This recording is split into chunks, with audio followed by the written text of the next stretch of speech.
Hello guys, this is your friend Shinobi Nexus 2.0 and we are back with a new fanfic.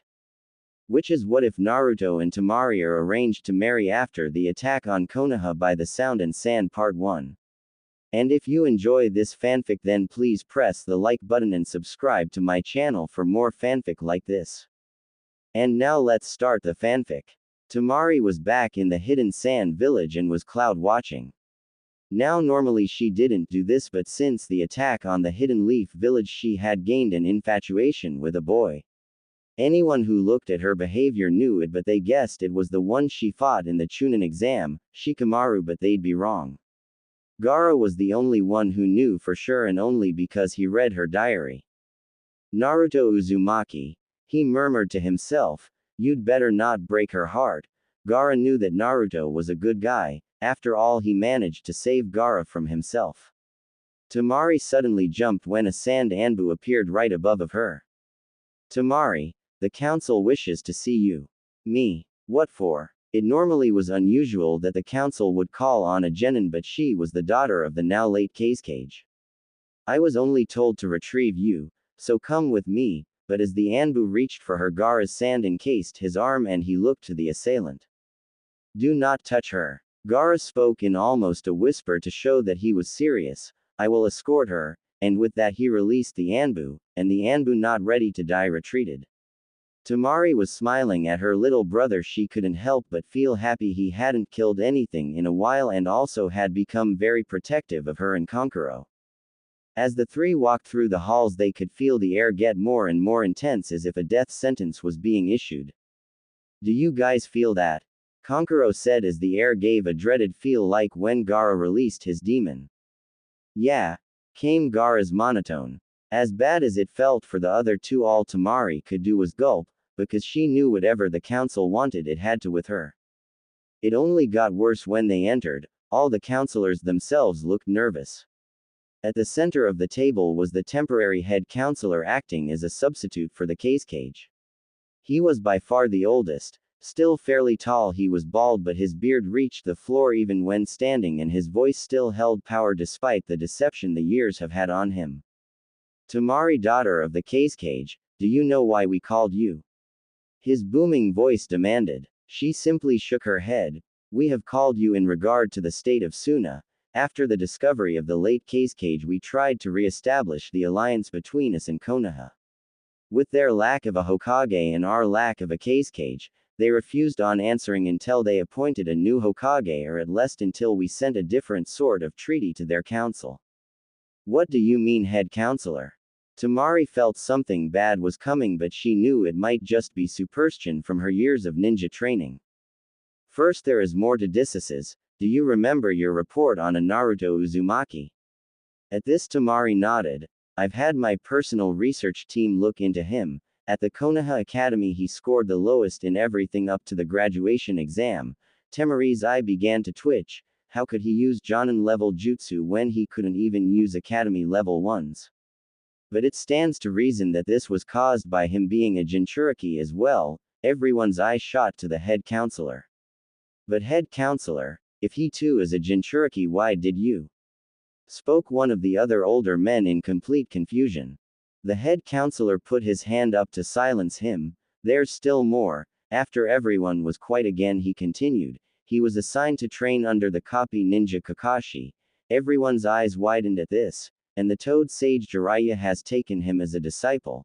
At this point the counselors were starting to sweat, and based on Temari's description on the toad he summoned during his battle with Gaara, it was the chief toad. At this point the others began to tremble. Temari was beginning to fear where this was going. She feared that this was the beginning of an assassination mission. The last report even said he's learned the fourth Hokage's legacy. The council looked at him with wide eyes. Yes, he learned the Rasengan and has found and earned the respect of their new Hokage, Tsunade of the legendary three. She has even given him the first Hokage's necklace. From this information it's quite possible we could have a second yellow flash of Konoha on our hands. Everyone was stunned. Now Temari, your mission is a triple S rank. She wanted to cry, she knew it. She and her brother were going to kill him before he could become the next yellow flash. After clamping her eyes shut and kept telling herself she wasn't going to do it, she couldn't do it. Is to marry and have children with Naruto Uzumaki. The emotions in the room were all over the map, ranging from pure fear from Kankuro to an unbelievable ease from Gaara, a sense of pity from the Anbu who heard the rumor of her and the boy from the Nara clan, and of course the dread of the council. How could they not be dreading her response? She herself was pretty strong. Kankuro was no pushover, and of course Gaara. His sudden change was no secret. After all, he put 12 Anbu in the hospital the day they got back when one of the Anbu called Temari a failure for not being able to keep Gaara under control. When was asked why, he said, "I will not tolerate someone insulting my family." So if she got upset, things would get ugly. Temari though was trying to piece things together in her head. Marry Naruto Uzumaki. Not that I complaining, but the way they went on about how he's developed and what he could be like in a few years, it sounded like they wanted me to kill him. As she looked into space and the council began squirming in their seats because they could tell what she was thinking, but Gaara did, and he was wearing an ever so slight smile. Temari was rerunning the moment she fell in love with him in her head. Granted, it wasn't the most graceful finishing blow, but the headbutt he gave Gaara only showed just how powerful his dedication and willpower were. The council froze as they saw a smile beginning to form on her. They thought for sure that she was ready to have Gaara and Kankuro help her paint the walls with their blood for having her assigned to this mission. I, Temari Sunagakur, accept this mission and will perform to the best of my ability. To say that Kankuro and the council were surprised would be the understatement of the century. With eyes as wide as dinner plates and jaws hitting the floor at the way she looked so happy. Temari, you don't have to do this if don't want to. And as she was going to off on some sprawl about her duty as a ninja, Gaara butted in with a simple "I approve," in his monotone. Temari was thanking him in her mind at this simple gesture, but Kankuro. Gaara, why would you approve of this? But before he could finish his thought, Gaara said his reason as to why. She has a crush on him. Everyone looked at the sand controller, not being able to believe it. What makes you think that, Gaara? Temari asked with a tomato blush. I read it in that handwritten book that you keep under your pillow. At that, Temari had an expression not unlike that which the counselors wore not but 5 minutes ago, and all was silent for about 30 seconds before Temari yelled at the top of her lungs. You read my diary. Now had Gaara been raised normally, he would not have asked what seems like a dumb question. What's a diary? It took Kankuro all his willpower not to laugh, while Temari and the council had sweat dropped at this, but Temari just sighed and decided to tell him later. Any details I need to know? The head counselor stood and began a rundown of what was to be done before her trip. You leave in 2 days. Kankuro will be copying the family scrolls for you, while Gaara will be helping prepare a banquet for you that is to double as your wedding shower. When you arrive at Konoha, introduce yourself to the new Hokage. That is all. Dismissed. And with that, the council left very confused as to what just happened. The Sand siblings all went to do what they needed to. Temari headed to her room to pack, and her sensei Baki was there waiting. I'm going to help you pack, was all he said, and 3 hours of uncomfortable silence later they were done. Then Kankuro came by and gave her several scrolls. Then she went out. She went along a street she knew well, just staring off into space. Now this was common to the people of Hidden Sand, but the look on Temari's face was not. Her eyes were glazed over with an unnaturally happy smile, with a bit of drool coming from the left corner of her mouth. The news of her triple S rank mission spread like wildfire, but the important details like the groom-to-be were not. A group of kunoichi stops her from continuing on. They were people she had gone on missions with and came to be sort of friends with her. Wow girl, is the idea of marrying that Shikamaru guy really make you that happy? In her current state, one would think that she had become catatonic, but that statement was enough to get her angry. Sigh, why does everyone think I like him? 'Cause I don't. I'm happy because I'm getting married to the guy the first like, which is Naruto Uzumaki. That name could send chills though the Hidden Sand village even on the hottest day. Every sand ninja was afraid of Naruto, not because he looked or acted in a scary way, but because of what he did to Gaara even when he was in his perfect possession state. In short, Naruto was already the second most feared ninja in sand history, right behind the Yellow Flash himself. Mothers were even using Naruto in stories of what happens to bad children. So at the groom's name, the group of 8 kunoichi found themselves shacking in fear of what would happen if he came here. TTTT, that monster. Now Temari was used to people calling her brother that, and she was ordered by her father to tolerate it, but the order was only on her brother, so she would not tolerate it about her husband. In less than a second after it was said, the offender found her face had become acquainted with the pavement courtesy of her battle fan. Do not call him that, she snarled. The ones still standing now knew and just nodded their heads. I had to listen to people call Gaara that. I won't listen to people call Naruto-kun that. The eyes of the female ninja went wide so fast they looked comparable to frogs. Temari was serious. She liked him. Well, good, you got he guy you like. Must the shortest member of the kunoichi. She was about the same height as Naruto but had long black hair with her arms, legs, and stomach covered in fishnet, and the rest of her was a basic black outfit. While her response made Temari happy, everyone else stared at her with a, "Are you crazy? Look. My wedding shower is tonight. You're all welcome provided you don't make any snide comments about Naruto-kun." The girls all nodded and ran off to get Temari her gifts. Meanwhile, "Achoo, sniff, I must have a cold," Naruto said to no one in particular, but everyone had a bad feeling about going back to the village. Why do I feel that I should take Naruto off training? Sure, he'll need it later, but not right now. Just something's happening under our noses, thought Jiraiya. Why do I feel like smashing in skulls? Thought Tsunade. She been feeling it since the day started and Naruto kept sneezing. I wonder if I should give Naruto the talk. I doubt anyone else has, and I'm getting a weird feeling, Shuzune thought. Weird thoughts for sure, but she kept getting the idea that he needed it soon. Something big is going on, Naruto finally voiced. After hours more of walking, they finally see the great gates of Konoha. Now normally Naruto would take off running toward them the instant he saw them, but today he got a new type of forbidding. Normally he didn't care about the malice the village sent at him, and normally the guards would even try to prevent his returning. Today though would far from normal for Naruto.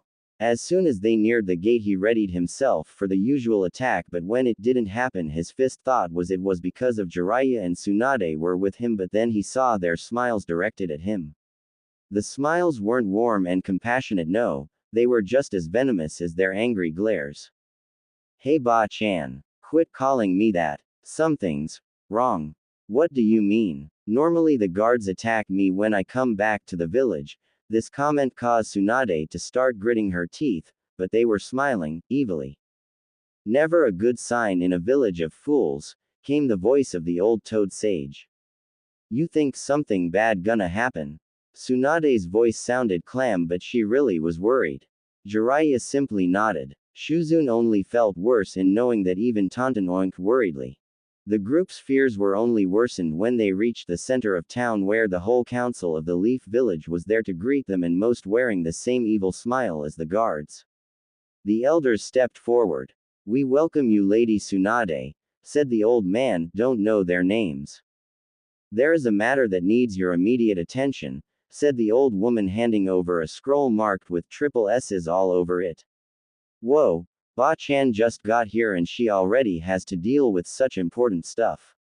Tsunade opened the scroll as if it was just another mission to be assigned, but as she read it her eyes started to widen, she clenched her jaw and began to grit her teeth. Geez, whatever it is, Ba-chan is pissed about it. Naruto hadn't seen Tsunade ever get so pissed. Even her old teammate Jiraiya was getting worried, because the last time he saw that expression was when he got caught peeking on her before she nearly killed him. What is it, Tsunade? Not saying a word, she rolled up the scroll and shoved it into him. After a minute to rub his now bruised ribs, he opened it and began to read. Much to the surprise of Naruto and Shuzune, his reaction to whatever was in the scroll was almost the same as Tsunade's. His hair spiked like his needle Jezo Jutsu and his teeth seemed to get sharper. The killing intent coming off the two Sannin was enough to make the council nearly piss themselves. Here Naruto, Jiraiya handed the scroll to him, which confused Naruto, but he took it and began to read. His face showed pure terror. At this the two elders smirked. "No way!" screamed the orange-clad ninja as he threw the scroll with so much force that when it collided with the elderly man's head it caused him thrown back into the ground. Before anyone could do any more, Naruto took off at Shunshi-level speed. The council members who voted to force this arrangement were about to go after Naruto until they heard the head of the Nara clan tell Tsunade how each person voted. They looked to their fifth Hokage and she was wearing an evil grin and cracking her knuckles. They all called to Jiraiya for help. "Hey Tsunade, go easy." This caused her to give him her evil glare and the council to sigh until he finished his sentence, "Because I want to wipe the floor with their faces," he said, cracking his own knuckles. That day was forever known as the Cry of 1,000 Tortured Souls. The two Sannin were walking toward Naruto's house knowing he probably locked himself inside. But on the way Jiraiya began to really think things over and sighed when he came to a very hard decision. "Tsunade, we should have Naruto at least consider the offer." She turned her head towards him so fast if she didn't stop the movement she would have looked like she was trying to be an owl. "What? Think about it. I've told you about the kid's love life." "Yeah, you did. He likes a girl named Sakura. So why should he consider it? Even after he saved her from the Shukaku, she believed it was Sasuke who saved her." She was about to argue but was cut off. She always hits when he tries to be nice to her, which is all the time. She calls him names, and is obsessed with the last Uchiha, so no matter what he does she has not and will not give him the love he wants, hell, the love he deserves. Tsunade fell silent. If all that was true then Naruto really should at least consider it, she thought for a while longer while they walked. "Hey Jiraiya. Yes. What do you think of a vacation?" "ESSH. One day here and you're already want a vacation." "Not me, you perverted baka." Naruto, this only got a raised eyebrow from Jiraiya. If he's to consider this seriously he'll need to free of any distraction or the influence of the villagers. Jiraiya nodded his agreement. When they finally arrived, they snuck in knowing Naruto was probably scared shitless by the idea of the marriage to Temari, but packing to run away was overkill. Naruto, now planning to run away, would normally piss off most of the people he knew. He slowly began to turn around thinking it was Sakura planning to slug him for trying to ruin her chance to get his off her back. He was strangely relieved to his Ba-chan. "Listen, I understand you being scared at the council trying to force this on you, but Jiraiya and I have decided that you should take some time and consider this." "What?" "Naruto, please calm yourself and listen." Naruto did as he was asked to before Tsunade continued. "I've heard all about Sakura and everything you always overlook in your infatuation with her." Naruto scrunched up his face in anger. "How she hits you over nothing, calls you names, her obsession with the Uchiha kid, her lack of gratitude for when you saved her life, and her refusal of your love for her. You more than earned it. At this point you deserve it." Naruto was now staring out into space at the speech. "Well, good thing you're packing, you'll be gone for 2 weeks." She put two of her fingers up for added affect.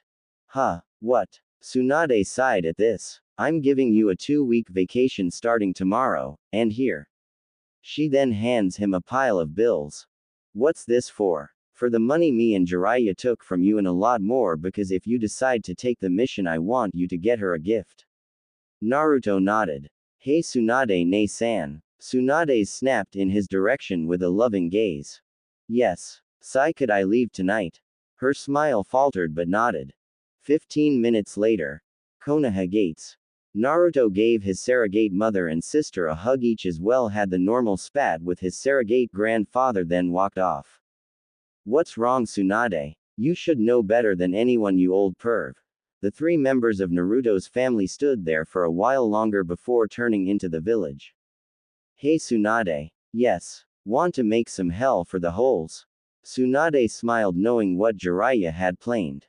Back to Naruto. "Sai, what did I see in Sakura? I mean, how did manage not to see all that for so long? How could I be even that stupid?"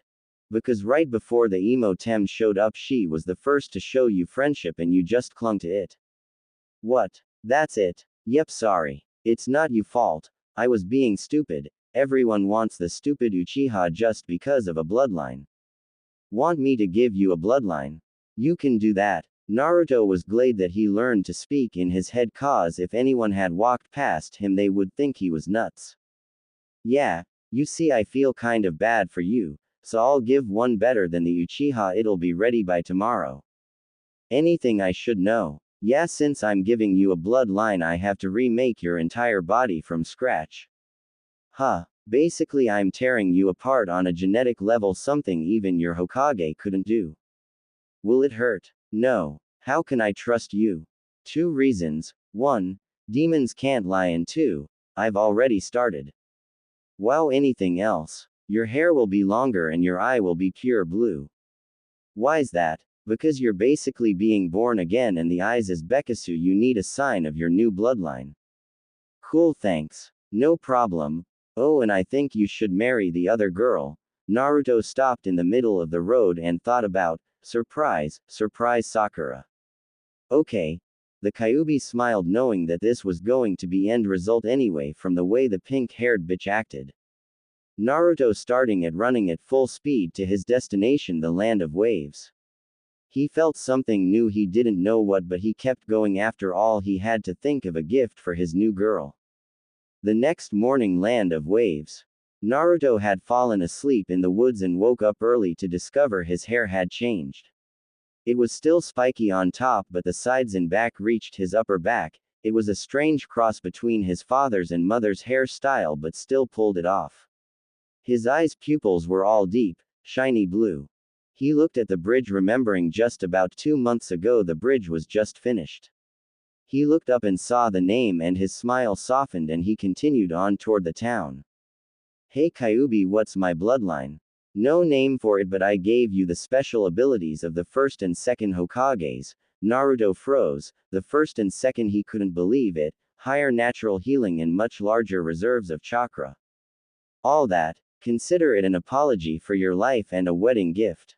Thanks. The fox smiled warmly, though no one could see it. Naruto arrived in the village and began to snicker at the sight before him. All the children had styles like him, Sasuke or Sakura.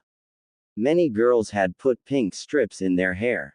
One child noticed the new arrival and, looking very close, saw his whisker marks were real. Naruto's back. In the blink of an eye he was surrounded by kids all cheering to see the village hero, but someone pointed out the changes. Hey Naruto, why do you look so different? Oh, it my bloodline. Several of they started to oh and ah. What's it do? Is as good as Sasuke's. That made Naruto absolutely pissed. It's always about Sasuke, I'll show them. Better. Naruto then walked out onto the lake that surrounded the village and, making one hand sign, a tree standing over 30 feet tall emerged in just 1 minute. This sent waves of astonishment, though not only the kids but the adults who had gathered.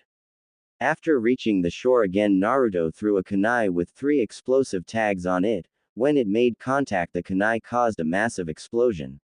When the dust settled, it reveled. The tree didn't even have a scratch on it, once again causing great shock to the people. Then suddenly turning around, gathered water around his arm without using any hand signs and performed the second Hokage's legendary move, hardened water drill, reducing the tree to nothing but slivers of wood. The village stared at the orange-clad hero, who was more powerful than ever. Is that really you, Naruto? Asked a little voice that Naruto to be Inari. Tazuna. Yo, Inari, been a while, how things been? Inari said nothing and continued to stare at his hero. Tazuna walks up with his usual stoic expression. Hey kid, things been going great for the village, but what are you doing here? I'm on a mandatory vacation before I take up a triple S rank mission for my village. Tazuna's expression was priceless to Naruto, as his jaw dropped and his eyes went wide and sweat began to pour from his temples. His reaction was understandable given that the Land of Waves mission was classified as an A- rank but now a triple S. The very idea of that scared the hell out of him. Naruto could easily see the fear in Tazuna and decided to put his mind at ease. Don't worry, it's not really dangerous, just important. What could be that important? The Hidden Leaf and Hidden Sand are trying for an alliance, but the councils of the two villages have agreed that a political marriage would make the alliance much stronger. After revealing his next mission, several of the village girls began to complain. Naruto, you're getting married, shouted one girl while another called. That's no fair. I wanted to marry Naruto. Several other similar cries made Naruto give a small smile. I never would have guessed that I'd be popular with girls of any village, even if they're just kids. Hey, pervy Sage would have a field day if he learned of this. Hey Tazuna, do you any good weapon makers?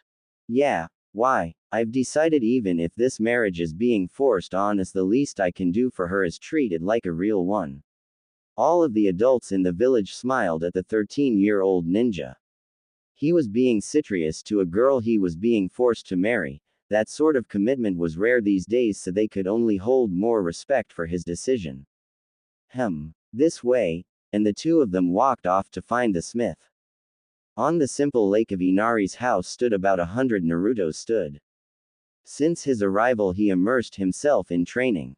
While his 100 or so clones did several chakra control exercises, water walking, on-water meditating, needle spinning, leaf concentration, etc.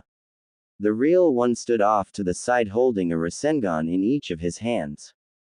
With his eyes closed he looked calm and collected, but on the inside he was getting very excited about returning. He was sure no one could recognize him by anything except his chakra. Naruto, now standing a couple of inches taller with shoulder-length hair and brand new cloths. He wore a long dark orange outfit, Gaara's from Shippuden part except dark orange, and over it a jacket like the fourth Hokage's but black with light blue flames at the bottom and a mask like Kakushi's. Suddenly his eyes snapped open. Naruto hadn't completely left the village as he left a clone behind just in case something bad happened. The clone had just dispersed and Naruto was given the knowledge that almost all the Junin had left the village and they were under attack. I need to go. With that, Naruto dispersed all the clones on the lake and ran into the house. After a quick explanation he summoned two toads and asked for one to reverse summon him and one to stay here and get the gift when it was finished. After one last goodbye to Inari, Naruto disappeared in a puff of smoke. Area change. Hidden Leaf. Wind Scythe Jutsu. With that, Temari had hit 5 goons, but all turned out to be just a more advanced version of the clone that acts like the shadow clone but was still just a genjutsu. Damn, more of these clones. With her guard lowered she didn't notice the real ninja until they were too close to blow away. Rasengan. Came two voices, both the same, and when Temari opened her eyes she saw the two enemy ninja flying in a spinning motion. With the turn of her head she saw a speck of yellow running down the street. Naruto. She knew that the Hokage had sent him on a vacation, where to nobody knew. Area change. Hokage's manor. Tsunade was surrounded by 50 of the unusual clones and was panting. Too cowardly to face me, so you hide. Cowards we may be, but clever cowards. Tsunade's eyebrow twitched. These close had the annoying habit of completing each other's sentence. Deep forest devastation. The cry had caught both Tsunade and the enemy ninja off guard. In moments trees had grown everywhere, catching all the clones and the real one. You bastard. Let Mo go. Naruto walked slowly toward the nin while charging a Rasengan in his right hand, and with a look that promised much pain he told the enemy. How dare you attack the Hidden Leaf village? You will pay for your crime. Rasengan. Who are you? How do you know my grandfather's jutsu? And the Rasengan.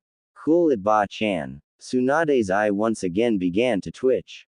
Hey, no one calls me Ba-chan, expect. Naruto. After Naruto nodded, Tsunade's jaw had practically fell off her face. What happened? You look different. Naruto gave her a double-eye smile. Let's talk in your office. After all, what I have to say is S-ranks assert. Tsunade nodded her understanding and got up. After entering Tsunade's office she put security seals and sat down ready to hear Naruto's explanation. Well, after I left I thought about what you said, and decided that you are right and moved on.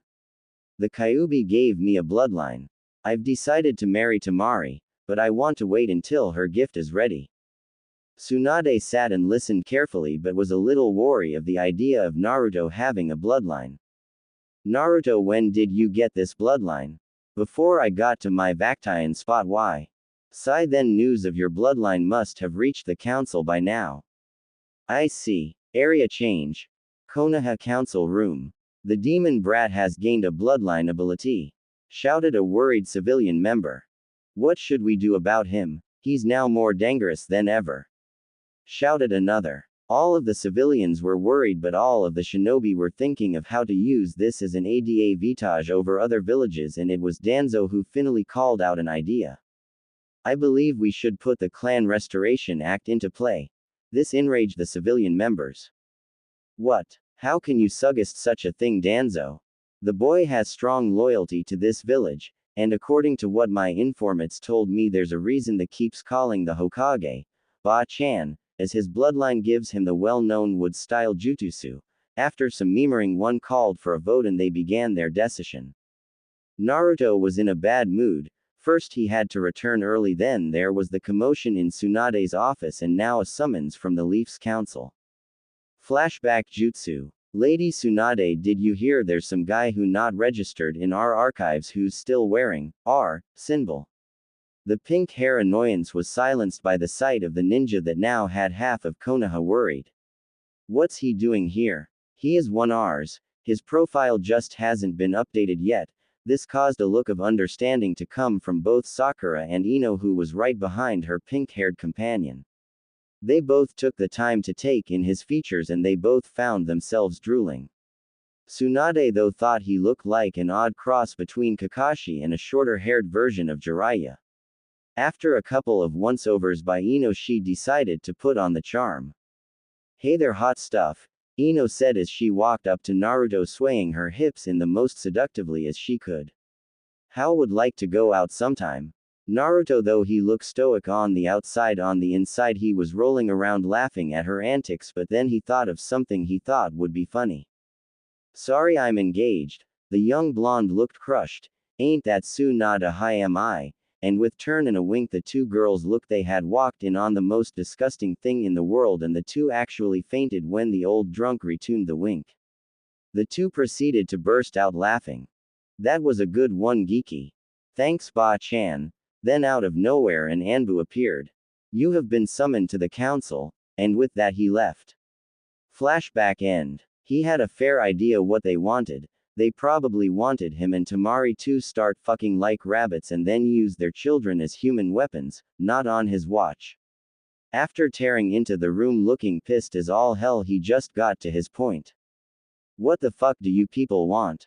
This had greatly angered many on the civilian council, while the ninja clan heads found it amusing. Lord Senju, please lower your voice. That caused confusion for both Naruto and Tsunade.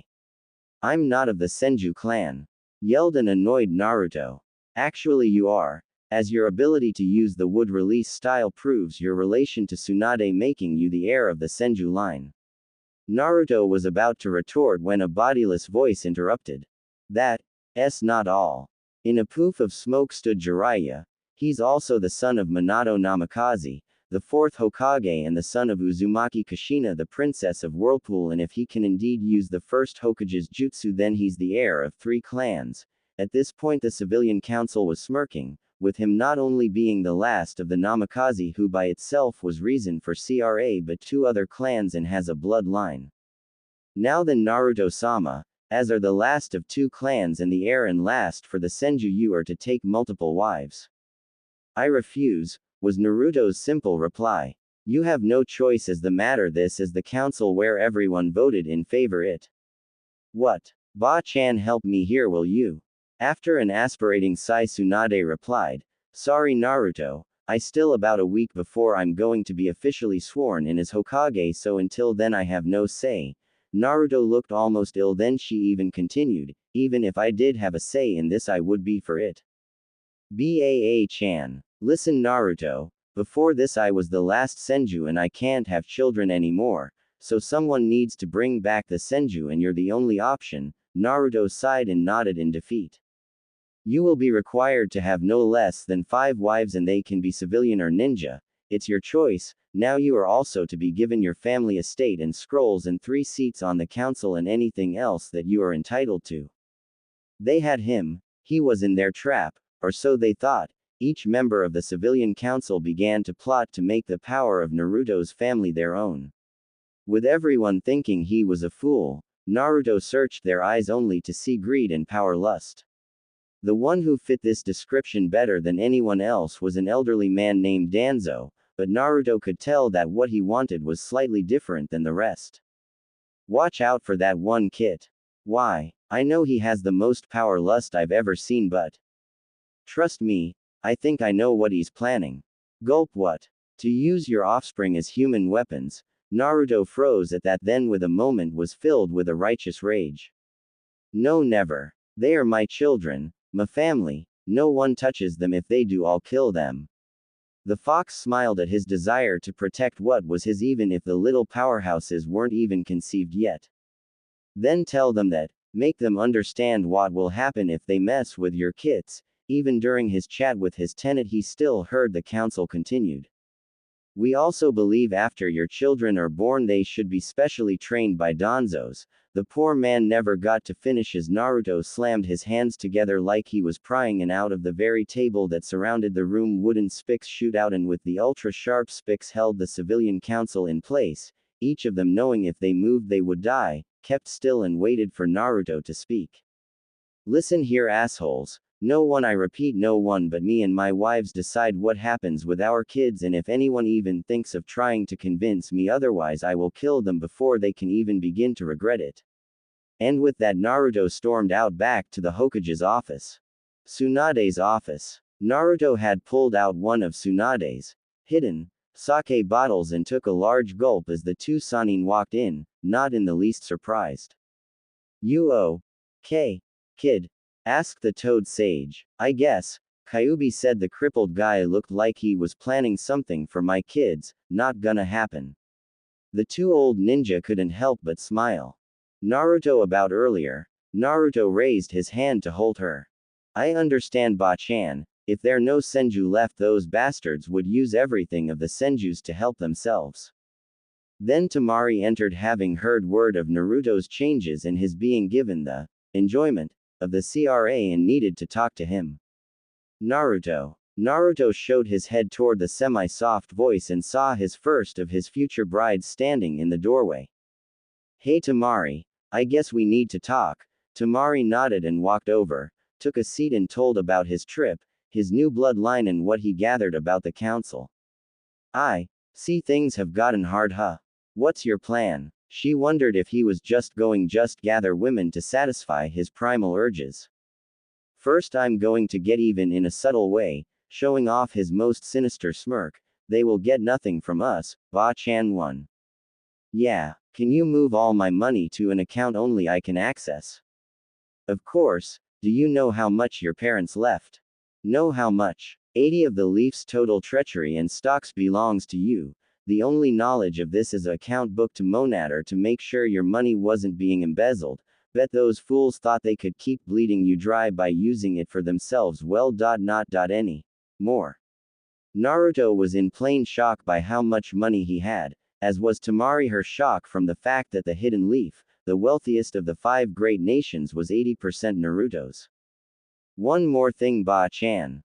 Yes. Could you give me Sannin traveling rights? Why? The council never said I could only marry women of Konoha. Everyone in the Hokage's room gained a satisfied smirk, knowing that they were going to cause a lot of problems. All right, I'll give you, and whatever brats you will eventually have Sannin traveling rights and access to the Hokage's and Jonin's vaults. To Naruto, that was all he needed to really start a ruckus in the Hidden Leaf. As Naruto and Temari started to leave, Tsunade threw a map at Naruto. Your new home is marked on that map.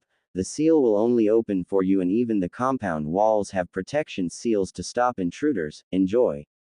The walk to their new home was quite the whole way, but this because Naruto was talking with Kyuubi. Any ideas of where to look for good wife material? There are 2 or 3 here. Anyone I know? Of course, the first you are obligated to. Huh. Sigh Hinata Haga. You know always blushes at anything you do, stutters, passes out when you come within 5 feet. You nuts. Huh. She's from a noble clan, her father would never allow it. Yes he would. You're a noble now, he can't tell her to say no. Besides you owe it to her, she'd literally die without you. What do you mean? I've been using our link and I've heard people talking about how she locked herself in her room refusing to leave on her father's orders and she also not eating, if that continues she will die. That caused Naruto to shudder so slightly only someone with eyes that could spot a penny at the bottom of a lake could see. Alright, who else? Well, we can't trust most families in the leaf, so women with no family is a good choice, and if you want to get back at the assholes, get someone who hated almost as much as yourself. Naruto thought about for a minute, who has hated almost as much as me? The only person I can think of is. Hey, you can't mean her, can you? Yes, she was the snake bastard student, has no family, and let's face it, we both know she's lonely and the old farts would lose their minds if she was chosen to help build you father's clan. The fox finished with a giggle. Fine, the last one. I think Shizune would be good to help with the Senju clan. Yuck. What's with that reaction? She's like an older sister to me. She's the only one which could really help with the Senju as she is the student of one and she's the only one would treat the clan the right way. Lazily sold, I'm not giving those bastards have even a glint of hope of getting their grimy hands on my clans. Good. Now talk to that girl, she looks a little uneasy. Naruto looked at Temari and it was true, she did look something was bothering her. At first he tried to say something, but after 2 or 3 failed attempts he put his hand on her shoulder causing her to freeze and look at him. His now all blue eye kept her from turning away. Sorry about all of this, I didn't know anything like this was going to happen. She turned around and hugged him without warning, nuzzling into his neck and kept whispering, it's okay, and not your fault. Naruto wrapped his arms around her and led her to their new home from the outside walls. It looked small. It was practically wedged in between the Hyuga compound and the home of some rich guy fro the council. The door had a strange pattern on it. Naruto managed to piece together the idea that it was a blood seal. With the bite of his finger he wiped his blood on it. A moment later the doors swung open. Naruto and Temari were speechless. From the outside it looked tiny, but the inside was easily twice the size of the Uchiha compound. Temari was sputter some nonsense while Naruto figured it out. That's not surprising. Temari looked at him like he had grown 3 extra heads. My father was said to be a seal master and his most famous jutsu was based on time-space manipulation. Temari nodded and they went to the main house. Temari, Naruto inquired after they get situated. Yes, Naruto-kun. The new suffix caught Naruto off guard for only a moment before he continued. I've been talking to Kyuubi and know who else I'm going to ask before we head to the Sand Village to inform them of the changes.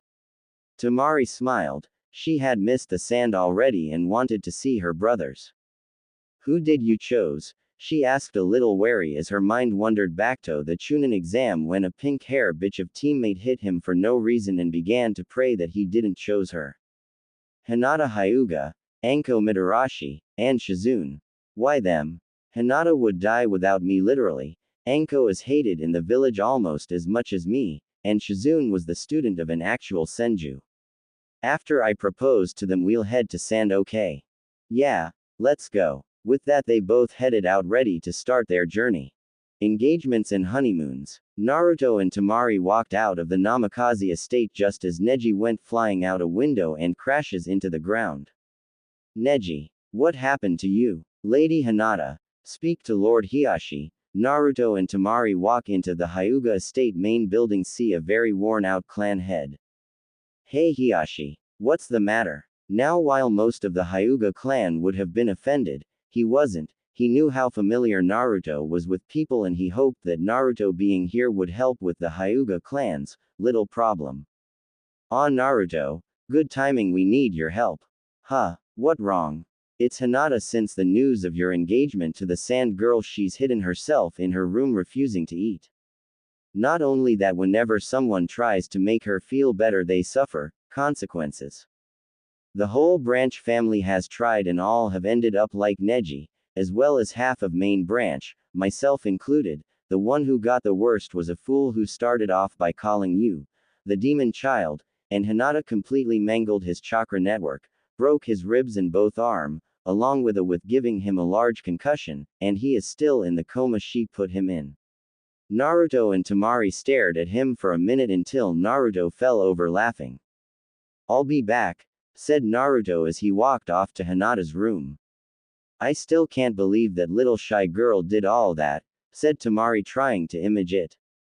Hell have no fury like a woman scorned, said Hiyashi with a very dead expression. Especially when it looks like they just made a new jutsu which by looks alone could be named 640 palms. That got Temari laughing. Hinata's room. Knock knock knock. Hinata. Open up, it's me Naruto. At the mention of it being Naruto she opened her door, but only a crack. She could tell even with his new appearance that it was indeed Naruto. Hey Hinata, can we talk? She nodded. You see, some stuff happened and I've got a bloodline now, so the council it's wisdom decided to put me under the CRA, and I was wondering. Hinata's eyes widened at where this conversation was going. Would you marry M? Walk. Naruto didn't even finish as he was tackled with a hug right through a wall, leaving a rather big hole. After trying to figure out what mountain hit him, he looked down to see a tangled blue mess holding onto him, and her face showed the lack of substance and fatigue. Hinata, did it really hurt you that much? Would you really have died? Naruto had taken the fox as being exaggerated, but he saw for himself that it wasn't.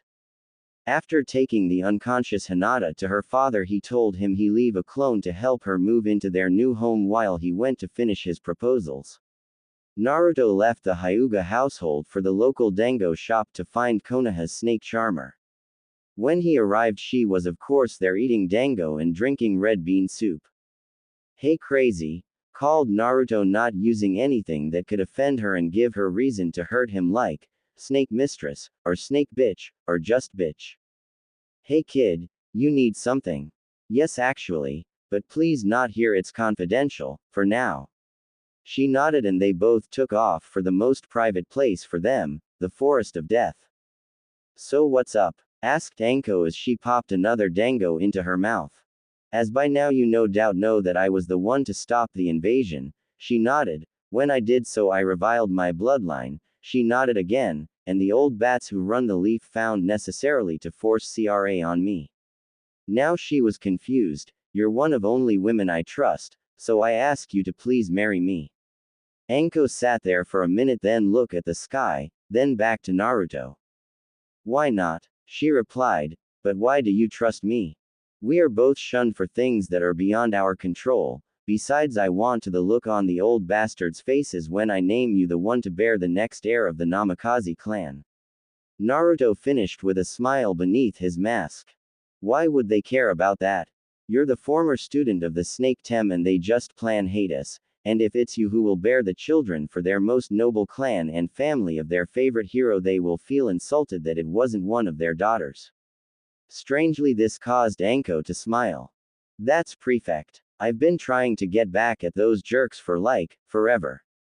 Alright, move your stuff into the Namikaze compound and I'll be back. Sure. Then both ran off to what they needed, but had anyone got a good look at Anko's face they would have seen that she, like any to be married, was quite happy. After all, with her past she had given up on the idea that she would ever have a husband or children.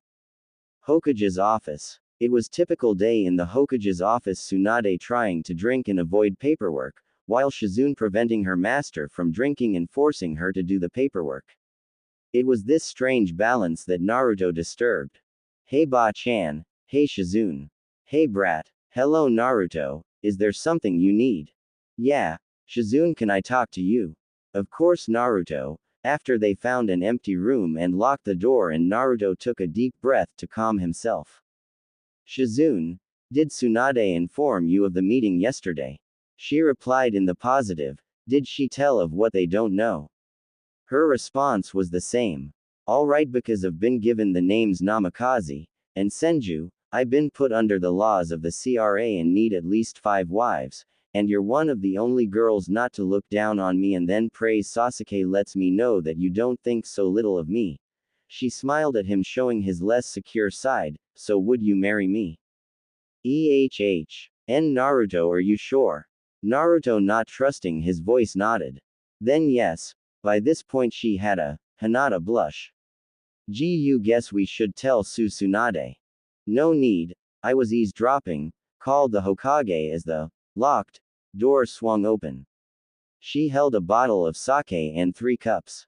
This calls for a celebration. The 2 victims each gave her a nasty glare. Lady Tsunade, you should not be listening on other people, yelled a red-faced Shizune. Why not? I knew what was going on anyway. How's that? Asked the 2 in sync. Simple, starts to fill the cups. The list of people who have been nice enough to him to be even considered for marriage is pathetically short, she finished with a sad smile. But enough of that, let's drink. Lady Tsunade, Naruto is still too young. Please, he has been an adult since he received the leaf headband, you should know that, so quit stalling, and let's drink. Tsunade already had her cup in the air and the other 2 sighed and picked theirs up and did the usual cheers gesture. So brat, who else did you ask? Shizune began to listen herself, quite interested in who her co-wives were. Hinata and Anko, they both nodded, they could see reason to ask each of them. Anko was someone who could relate to Naruto, and Hinata was a kind, caring, and nurturing soul which Naruto needed considering the way he lived his life until recently. Get ready, Shizune. For what? A trip? Our first stop, the hidden sand village, he said while pointing in the direction of said village, earning a chuckle from the other 2. Pack up and meet us at the village gate in about an hour. Naruto then ran off to get the others ready. Shizune sighed and went to get ready. It's still going to be a while before he's completely calm. When you get to the gate, tell Naruto and the others to return to the Hokage mansion. He forgot that we need to reintroduce him to the public first. Yes, Lady Tsunade. Back at the Namikaze compound. The 3 brides-to-be were getting packed for the trip when Naruto came through the door. Hey, you guys ready? Not yet, Naruto, and don't you still need to pack? Asked Temari. Naruto started to ruffle though his jacket and pulled out a storage scroll. Nah, I've got everything sealed in here. They all nodded and pulled out their own storage scrolls and sealed their possessions into them. Can't believe I never thought of that before, said Anko as she rubbed the back of her head. The other giggled slightly. Hinata walked up to Naruto doing her usual gesture with her index fingers. She was about to speak but Naruto beat her to the punch. Hinata, stop that. He grabbed her hands and put them at her sides. There's no need to be so nervous in front of your future husband, and would the 3 of you sit down because we need to talk before we head off. The 3 did as they were asked. What's up? You want to talk about sleeping arrangements? Asked Anko, which in turn caused a red-faced Hinata and Temari. Not that there are details that are regarded as S-rank secrets that you 3 have the right to know before you decide to actually marry me. This caused all 3 to put on serious expressions. 13 years ago the 4 Hokage fought and killed the Kyuubi no Kitsune. That's what people our age in other villages have been told, but the truth is that it could only be sealed into a newborn. That newborn was me, and because of me holding the fox I'm being hunted by a group of S-rank criminals and they may also try to do you harm. To survive we all must become stronger. He looked into the eyes of his chosen 3 and saw steeled resolve. That's it. Damn kid, I'm trying to kill a guy like that myself, came Anko's response. They will likely go after my brother, so I would need to get stronger anyway. I don't care about the fox, but I want. Let them have you, Hinata said as confidently as possible. Naruto pulled down his mask. His face no longer had any baby fat and his whisker marks were more defined, giving him a feral look. Thank you. All of them smiled and the atmosphere was a calming but intensely loving one.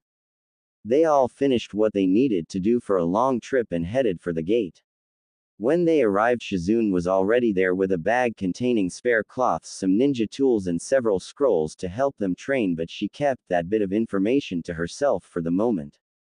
Naruto, we need to go back to the Hokage's manor. We still need to make your heritage public knowledge. Naruto's shoulders sank. He didn't like the idea of everyone knowing, cause they would all shout things like, the demon can't be a clan head, or, how dare the demon claim to be the fourth son, nothing but depressing issues. Do we have to? I'd rather not hear the public's thought on that.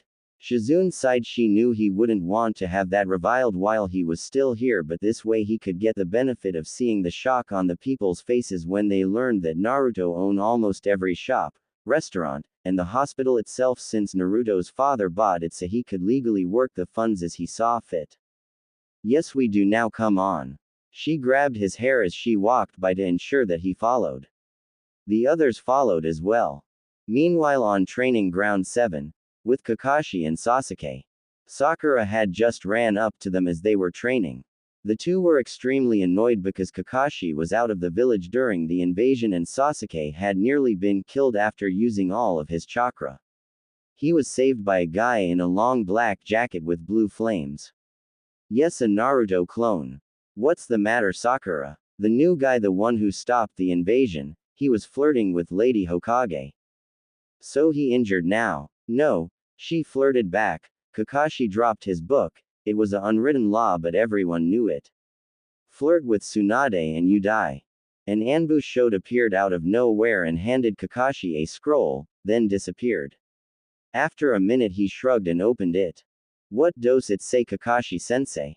Every resident of the Leaf, ninja or not, is to report in front of the Hokage's manor for an important announcement, no exceptions. He shrugged again and walked off for the mentioned location, and the other two followed suit. Outside the Hokage's manor, everyone in the village had gathered wondering what was going on. Tsunade's inauguration wasn't for another week. The older generations were all hoping the demon child was being thrown out. Then Tsunade and the two old advisors appeared into view. Now I know that you are all wondering why I called you here. I have something important to inform you of. We have found another descendant of the Senju clan, who is also the son of the fourth Hokage and the crown prince of Whirlpool Country. The crowd was stunned. No one voiced it. No one knew that the fourth had a child, much less a wife, who was a Senju and queen of a country. It has been decided that he was to be put under the Clan Restoration Act and to marry no less than 5 wives. The purpose of me calling you today is to introduce him and the wives he has chosen so far. The older Haruno woman began to rub her hand in a very greedy manner. Everyone knew what she was thinking. Get Sakura married off to this guy and they'd have all the power anyone could hope to have. The crowd was cheering to meet the son of their hero. They won't be cheering for long, thought Naruto as his head sank. The girls saw this and tried to help him feel better. He tried. He had a reason to be depressed. The people would probably try to have him killed for claiming to be the fourth son. Very well, allow me to introduce Naruto Namikaze Uzumaki Senju and his brides-to-be. As the 5 who were mentioned appeared on the stage, the crowd had gone silent from the mention of Uzumaki. Naruto was in front of Tsunade, no mask, so they could see the evidence of who he was. After a minute so they could take it in, they were outraged, and as expected the civilians began to call for Naruto's death for the lie that was announced. The riot was soon squashed by Tsunade's booming voice. Any more of that and I'll have you all executed. Silence once again. We have evidence. I was the one to bring Naruto into this world. We also have the blood work and a signed birth certificate from the fourth himself claiming Naruto to be his son, and as such he has claimed his inheritance, the deeds to almost all the restaurants, all the ninja tool shops, most civilian shops, the hospital, the ninja academy, and all the private possessions of the 3 mentioned clans. Everyone went wide-eyed. Naruto owned the Leaf now. He could deny them anything, even things they needed to live. Even though the crowd was silent, a wave of malice could be felt from several senior ninja, one of which was Kakashi. Though he would never say it out loud, he was just as prejudiced and was now going to kill Naruto silently before the people to save them from the demon. He melted into the crowd and hid on the Hokage's tower and charged up a lighting blade without letting anyone sense his chakra, or so he thought as Naruto's sharpened senses allowed him to smell Kakashi's chakra build up. As Kakashi charged at speed to make him a blur, Naruto caught the offending hand. This stopped both his attack and his heart in fear. Care to explain your actions, Kakashi? Asked a very angry Hokage. He's a demon. He can't be my sensei's son. Naruto then delivered a powerful kick to Kakashi's chest as he grew a tree in the flight path. Kakashi crashed into it and it grew branches around him, wrapping around every limb and even each finger to ensure that no jutsu could be used. You attacked an heir of my family, said Tsunade with a nasty growl. To attack an heir to a clan is an S-rank crime, and do you know the penalty? Kakashi became pale, then Naruto added his 2 cents. For traitors there is only death, Hatake. It was said with so much venom that it sent chills through the village. You can't kill him, came the smug voice of Sasuke. He needs to train me in the use of my Sharingan, so back off, dope. He said with a large smile as if he just got Kakashi off the hook.